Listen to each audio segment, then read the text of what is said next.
Hello, everyone, and welcome to the birthday episode of Soul Talk. Even though this is going to be airing the day after, it is both mine and my special guest, Rebekah's birthday. Rebekah, happy birthday. Happy birthday! How have you been, hun? Things are finally starting to look up in life, so that's a positive. Come here, 2020. Make things great. 2021. 2021, right. Oh, I'm still in the 2020 mindset. See, when you're in school and it's January and you Yep. write the year and then you mess up and then you find a way, like 2011 was like easy to fix because you could just be like, and like the easy fixes that you try to make. 2018, that one was the hardest one to fix. You had to be like, circle, circle, circle to make the 9. Yeah. 2019. So now that we talked about years, let's get into our first topic, which is recent reads. And my recent read this week is a book called Kim Jiyoung, Born 1982. And this book was originally printed in Korean, and I read the English translation. So one of my goals this year is to read more diversely. So I want to not only just read books from BIPOC authors, which if you don't know what BIPOC means, it means Black, Indigenous, and people of color. I also want to read books that aren't in my native language, which then means I have to have them translated because I cannot read Korean. That's not for me. But this book was a really interesting book because even though it was set in Korea and everything was going on in Korea, it was so like I could see myself or like every single female that I know in this book. And this book really talks about what it's like to be a woman in Korea. Now, and I think it's getting better now, but it really shows you just this book goes from 1982 all the way to about 2016, I believe is the last year in this. And so it's okay. Hey. That's my coworker. I'm sitting at work right now. I'm gonna be famous for about 5 seconds. Dang. I've never been famous. We get like 10 viewers, so to the 10 viewers, you can.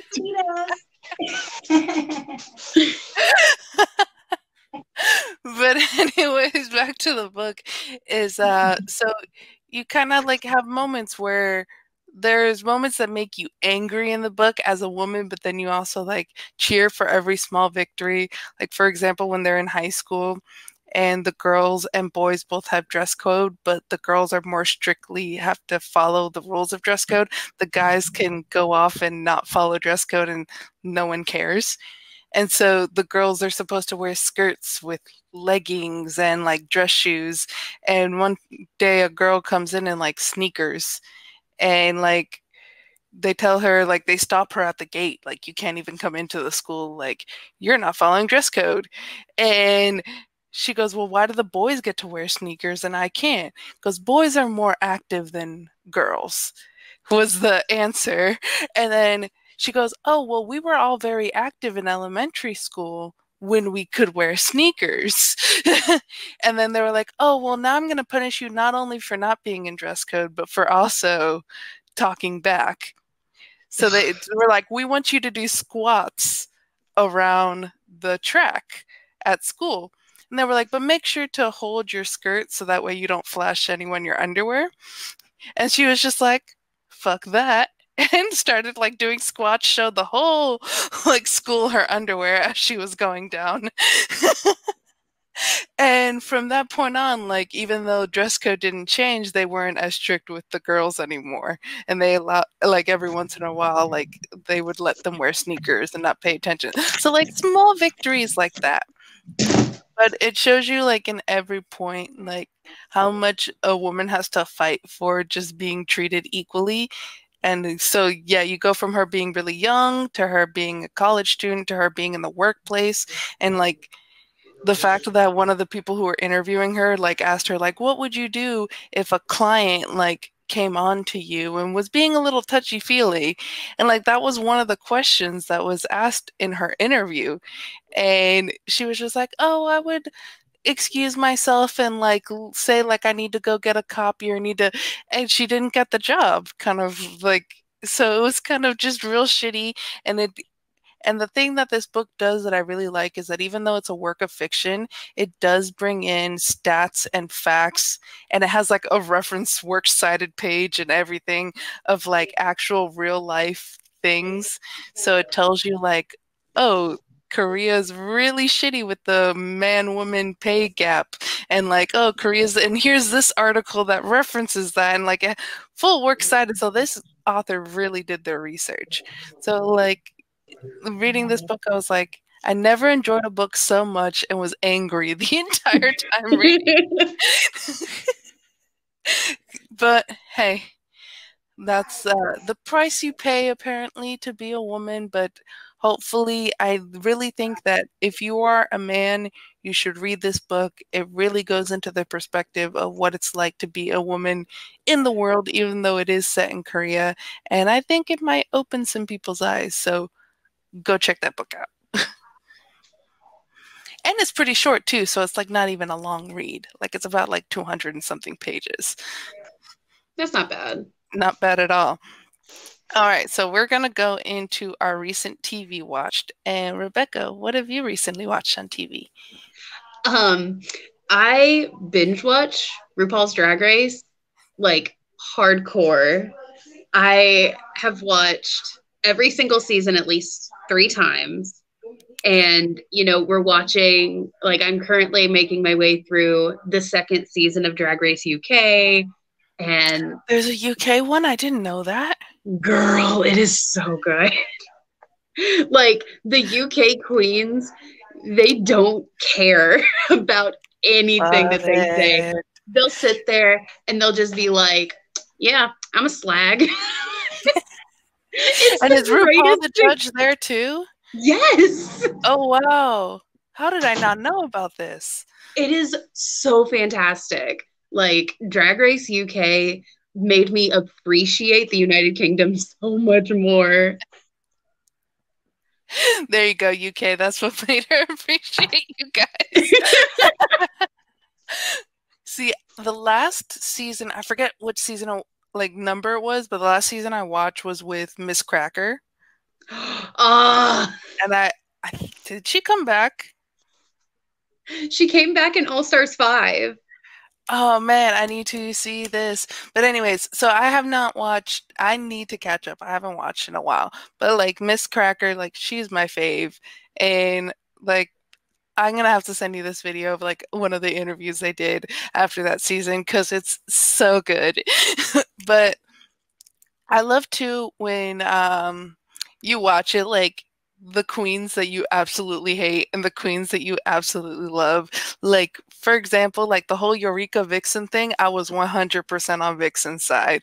Like, Vixen is that bitch. I love fuck Eureka. I was sitting here like the angry black woman. I was like, no, ma'am. Right, and then she tried to play like those tears, like to get sympathy, and I was like, "Nuh-uh, you ain't fooling me." I know, and the Vixen got like such a bad rap on social media for all that as being like the angry black woman, and I'm sitting here like, y'all, her drag is literally political drag. Like that is so powerful, especially in today's time. And honestly, we all need it because, like, she's in Chicago. So, the amount of racial profiling and sexism that's up there, it is nuts. And as much as hate as she's got, like, Vixen leveled up after Drag Race. And, like, I don't know if the rumors were true with her and, like, RuPaul not being well afterwards. I didn't really get into it. If it's true or not, whatever. But the fact that, like, she was beautiful before, but my God, does she look great now? I love her so much. She's probably one of my favorite queens out of all the seasons. because she did not care what came out of her mouth. She was going to say how she felt. You know, if people were trying to be sneaky and hide shit, she was going to be like, nah, I ain't doing this. You know, She just set don't the air it record out. straight. And, you know, she told everybody, she was like, don't poke the bear. And people decided to poke the bear. And I'm like, yeah, like y'all stupid. when you give a warning and people don't listen to it and then they're shocked about what happens when you told them what was going to happen if It's they like that continue to do Pikachu what they do. meme. It's like that Pikachu meme, and it's like, Vixen, don't poke the bear. Eureka pokes the bear. Vixen goes off on Eureka. Eureka.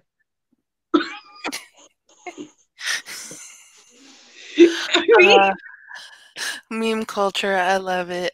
Which that's a preview for what's going to happen later on in this episode, where you'll probably just see us laughing the entire time. So I apologize in advance for that. We laugh all the time together, and our laugh just kind of melds. Must be a January 26th thing. But so we're gonna go a little slight turn in my recent TV watch, and we're going into the realm of Star Wars. So I've been recently watching the Clone Wars.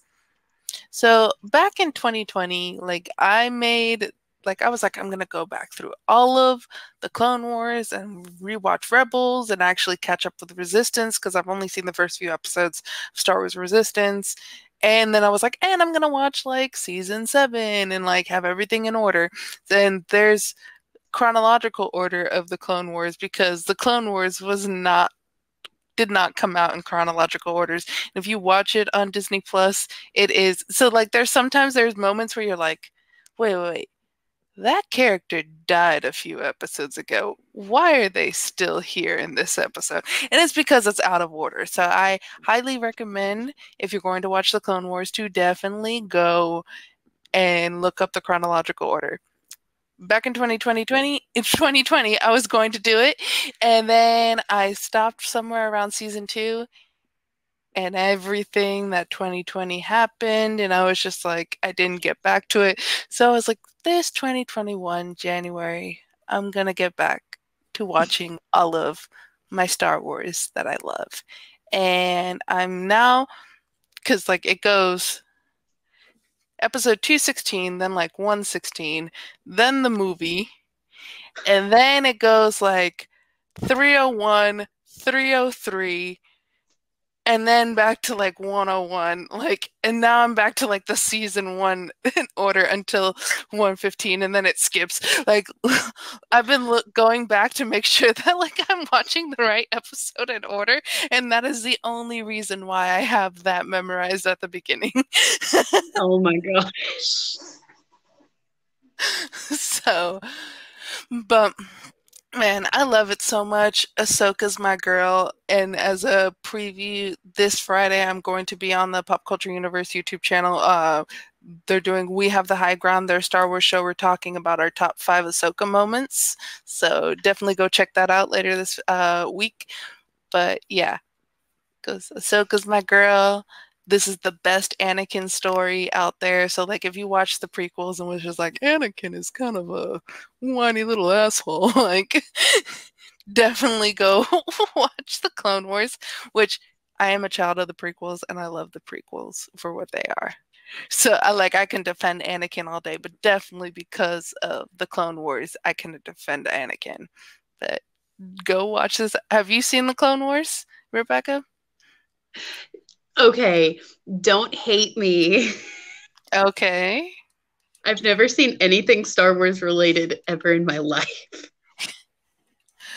I don't hate you. We're going to rectify it, though. We're going to rectify it. We're going to start you, honestly, I might start you off with the cartoons. Like, you don't, but maybe we'll do a movie night, and that's where I'll force you, like, through Zoom or some shit. I'll force you to watch Star Wars.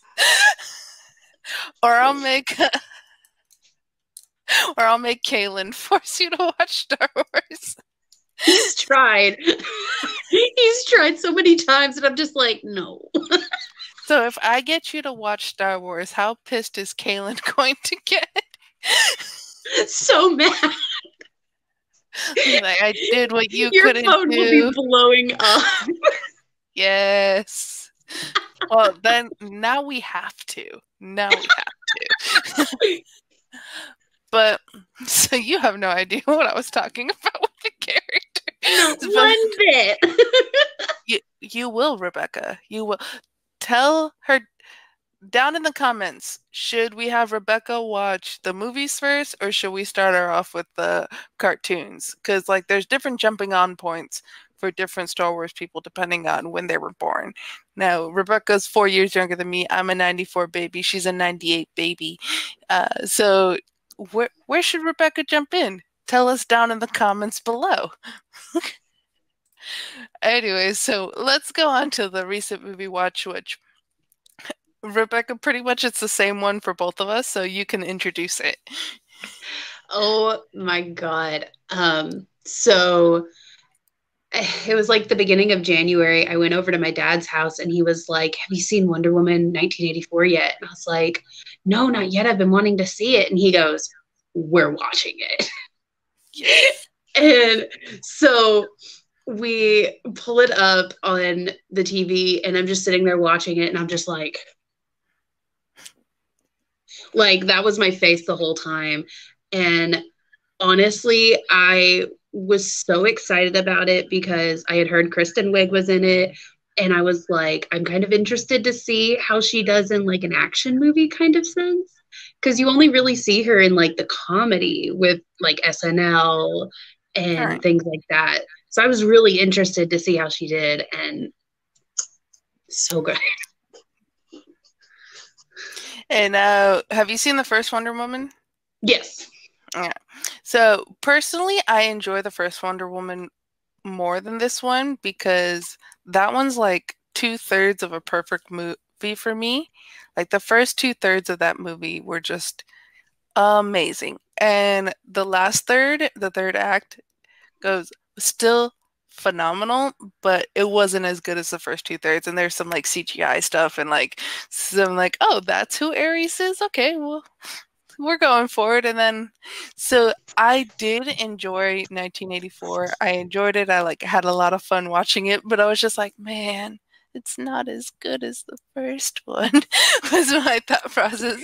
And then like it has everyone I love in it though, like Pedro Pascal. Sexiest man alive, right? Even not with that wig, but still. I was about to say, not in that movie. not in that movie, but like it's still Pedro Pascal.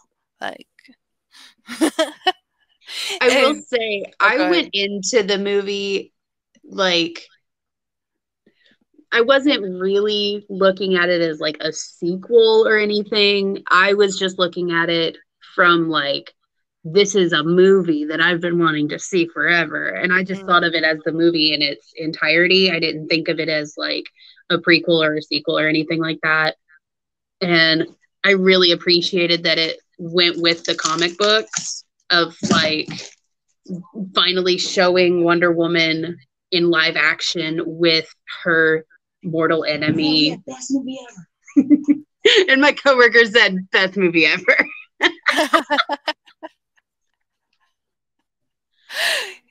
I will say it was nice to see Chris Pine back, and like it was nice to. Although, like my question is, the body that Chris Pine was in, like how'd that dude feel the entire time? Because like Chris Pine took over his body. I know. I'm sitting there like, hold on. And like that dude, and like it was his body that had sex with Diana. Like, oh yeah. So like when you think a little bit about it, you're like, okay, that's a little weird. But that's all comic book movies. It's fine. It's fine. It was cool too, like just seeing her ride the lightning. Like that was like such a full like comic book spread there. Like that was like a great moment. Just like the action scenes were great. So I enjoyed the movie a lot. I'm not as high on it as you are about it, but I still really enjoyed it. But that was for me too. I watched it. What was it? Like I think I watched it on Christmas and then I watched it again before I think it's no longer on HBO Max or it's about to leave because it's only for 1 month because that's what HBO Max is doing this year is that each movie that had a release date this year for 2021, it's going to be 1 month for free on HBO Max and as it's in the theaters as well, depending on where you're at. If you can go to movie theaters and if your town or city or state cares if you go to a movie theater or not. Mine doesn't. I'm still not going, but mine doesn't care if you go or not. Oh, mine cares. But now we're going to go into our anything extra, which I think is probably going to be both of our favorite part of the show. Now, on January 20th, Biden became president. But that's not the important part that happened that day. The important part that happened that day is Bernie Sanders decided to wear mittens and sit cross-legged on that stage or whatever the hell you're going to call it. And the internet went wild with Bernie memes. Bernie showed up in everything. I didn't know he co-starred in all of these shows and movies. I didn't. So we now have some of our favorites. So Ben, if you can put up and we'll go through each slide, our wonderful producer. But so here's for the sports fan. Oh my god. He's there on the football field. He's sitting on the sidelines at the Miami Heat game. Dwayne Wayne falls on top of him after shooting. Okay, here's we could go to the next one. He's also Bernie Sanders is also a wrestler. Like who knew this?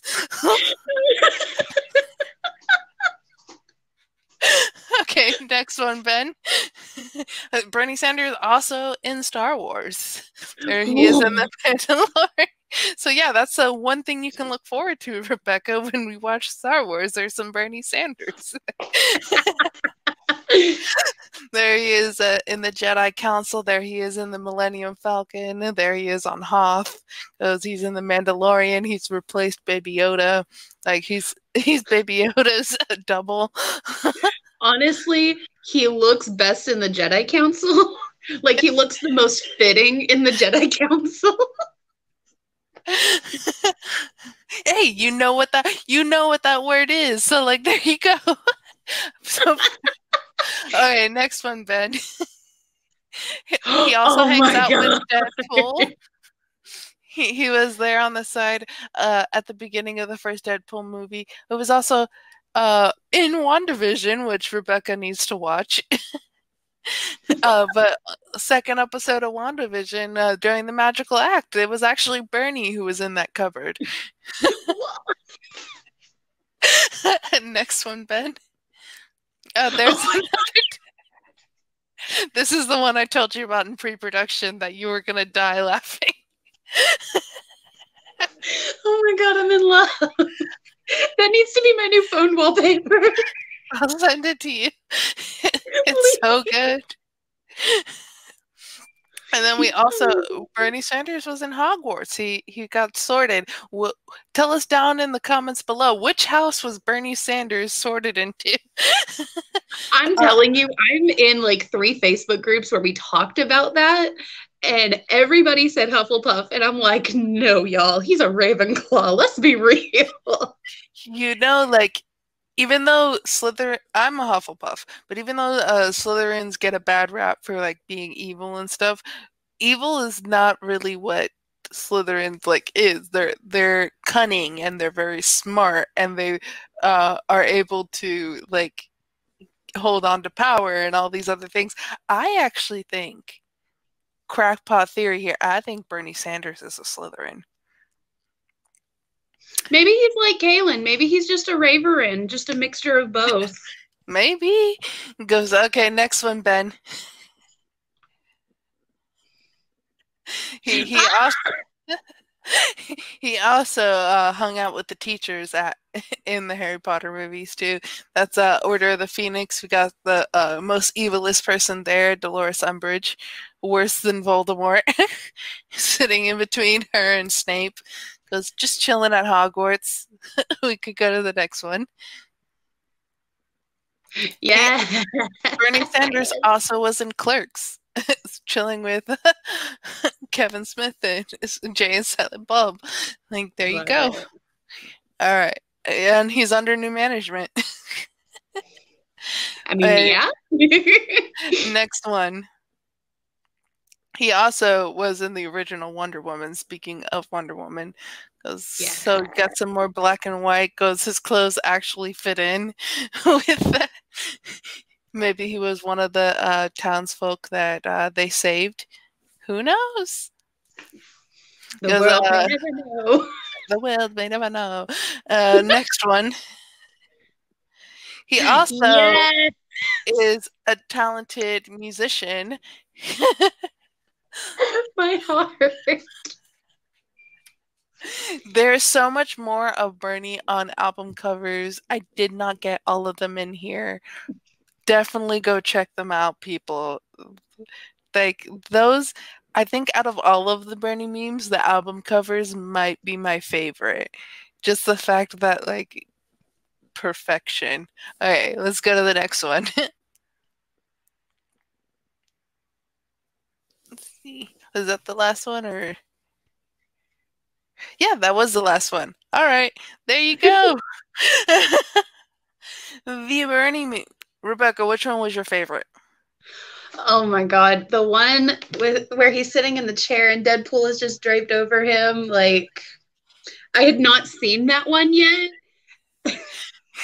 That is now the goal, is to send Bernie memes that people have not seen yet, because we all know the ones that everyone has seen. But whenever you find a gem, when you find a gem of a Bernie meme that you haven't seen yet, that's when you laugh the hardest. And I think that's my favorite part about this week.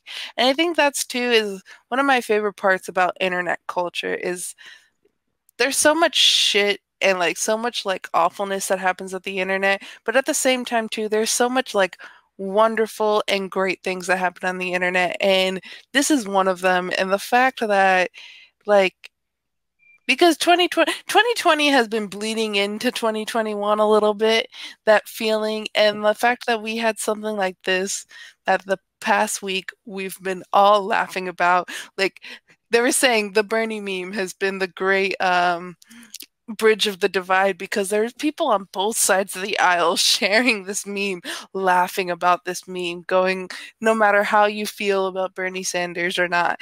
And so I really hope that we continue to share these wonderful memes going forward, and that maybe we'll have some other good memes that will make the entire internet happy going forward. So that was pretty much both of our anything extra, because both of us have loved these memes so much this week. So tell us down below in the comments, which were your favorite? Which one was your favorite? And if there was one we didn't show, maybe we'll, like, if there continues to be even like good ones going on, we might share a Bernie meme a week. Like, let us know if that's what you want. And a nice, like, good Bernie meme at the end, because to make everyone happy, make the world a better place. So that's it for Soul Talk today. Rebekah, where can the people find you? I'm not on much social media. Honest to God, I don't do a whole lot of social media. But I do want to give a shout out to my lovely sisters of the Sigma Alpha Iota chapter, Movie Yoda. Yes. Soul is a former charter member from that chapter. And, you know, those girls are just fantastic.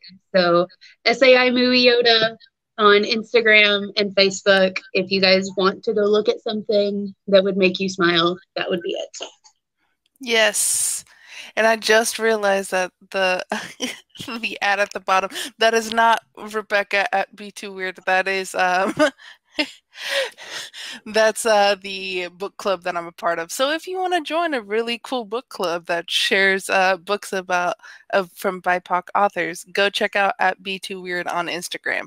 But you can find me at Soul Govin on Twitter, at soul.k.govin on Instagram. You can find me here every Wednesday for Soul Talk and every now Saturday, coming to you Saturday for Get Sweaty. You can find me over on the Pop Culture Universe YouTube show for every Sunday. There we go.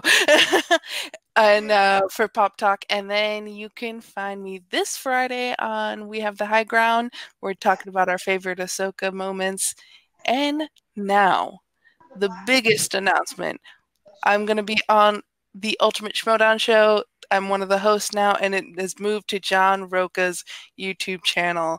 That is such a big move for us.